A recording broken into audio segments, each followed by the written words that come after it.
Hi BookTube, it's been quite a while and I'm back with a haul. And you might say, is it too late for a mystery haul at the end of March Mystery Madness? Is it ever too late for a mystery book haul? I say no. This month has been challenging for me. I call it OPP, Old People's Problems, but actually it could happen to anyone. I had gum surgery.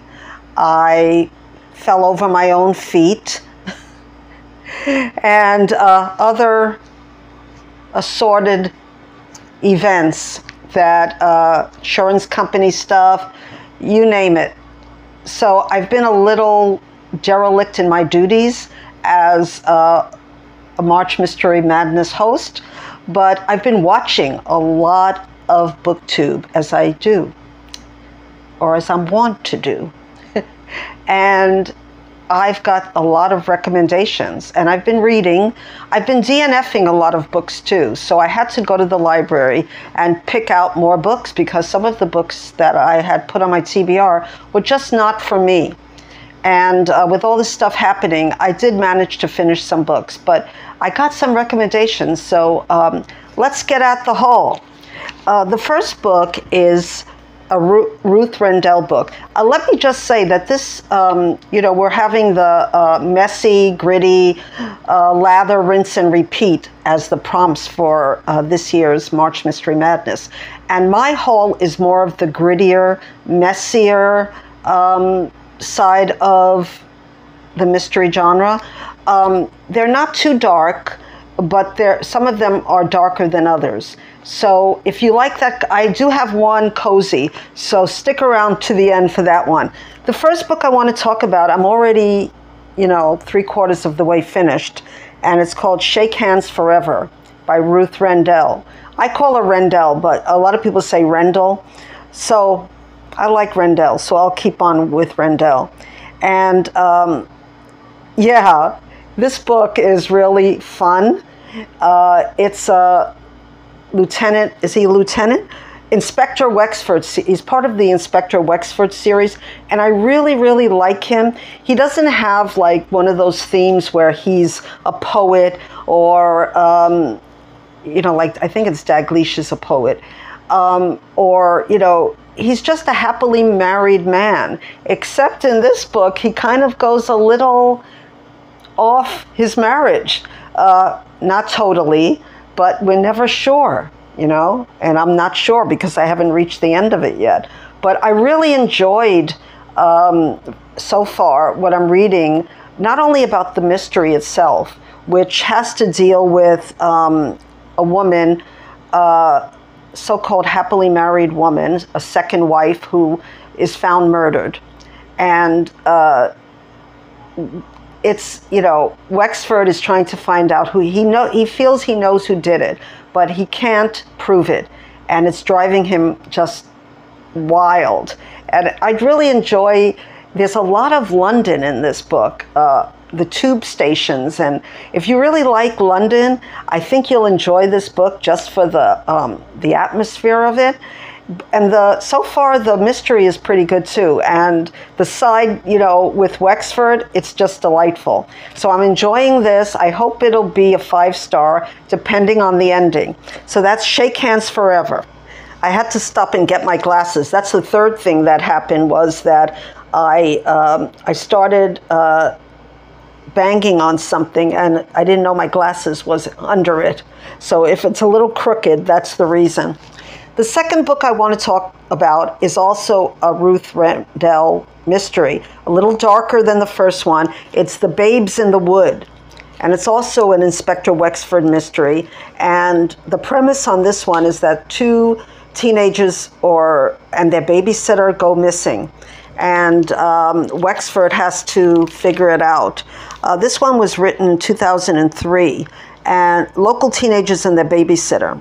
I don't know, they must be early teens. So then a member of the trio turns up dead.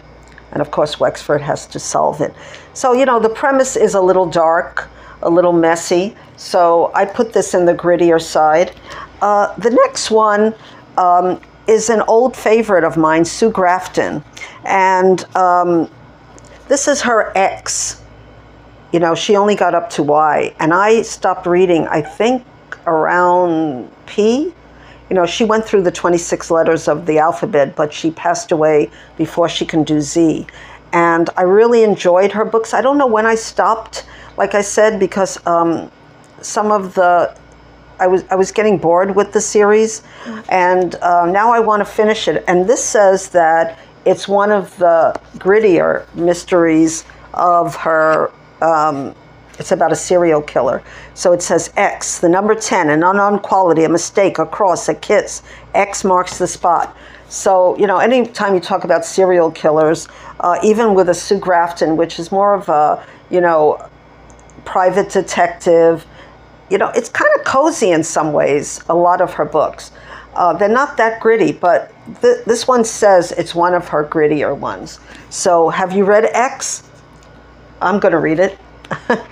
The next one is a gritty mystery. It's a Japanese translated book, Soji Shimada, Murder in the Crooked House. And it's, if you like the classic Japanese locked door mystery. So if you like locked door mysteries, this might be for you.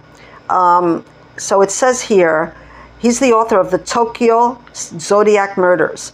The Crooked House sits on a snowbound cliff. A snowbound cliff. Don't they all have cliffs? A lot of them are snowbound, especially in thrillers. At the remote northern tip of Japan, a curious place to build a house. But even more curious is the house itself, a maze of sloping floors and strange staircases full of blood-curdling masks and uncanny dolls. When a guest is found murdered in seemingly impossible circumstances, the police are called. But they are unable to solve the puzzle, and more bizarre deaths follow. Enter Kiyoshi Mitari, the renowned sleuth. Surely, if anyone can crack these cryptic murders, it is him. But you have all the clues too. Can you solve the mystery of the murders of the Crooked House first? Now, I know a lot of my fellow mystery lovers love locked door mysteries, and they love to figure them out. So, yeah, I'm looking forward to this one.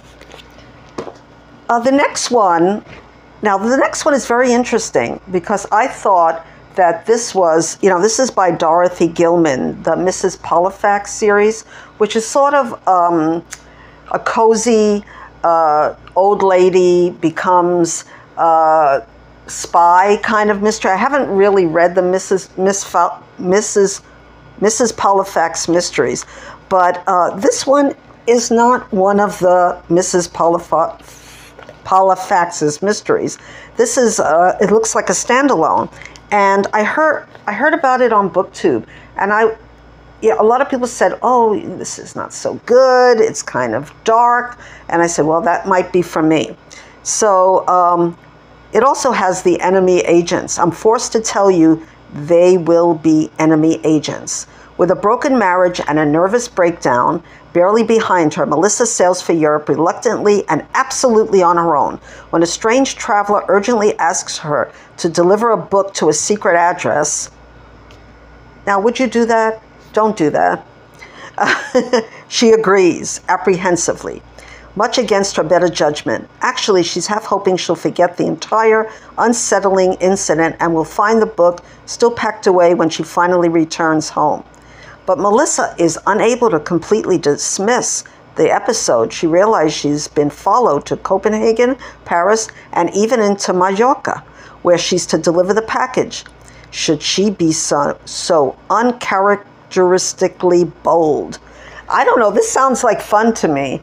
If it's dark, I'll see how far I can get into it. Now, really dark, and I don't think I'm going to get into it, but I found it at the library in the new book section. Heard it on BookTube, Killers of a Certain Age, a novel. It's Kill or Be Killed, but they've been at this a long time, by Deanna Raybourn. And I think this is a new book, 2022, and it has quite the cover, a woman with a knife. So, yeah, it's the end of 2022.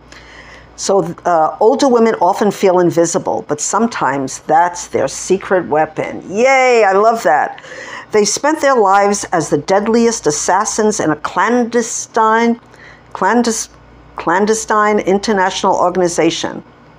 Clandestine, sorry, international organization. But now that they're 60 years old, 4 female friends can't just retire. It's kill or be killed in this action-packed thriller by best-selling and Edgar Allan-nominated author Deanna Raybourn.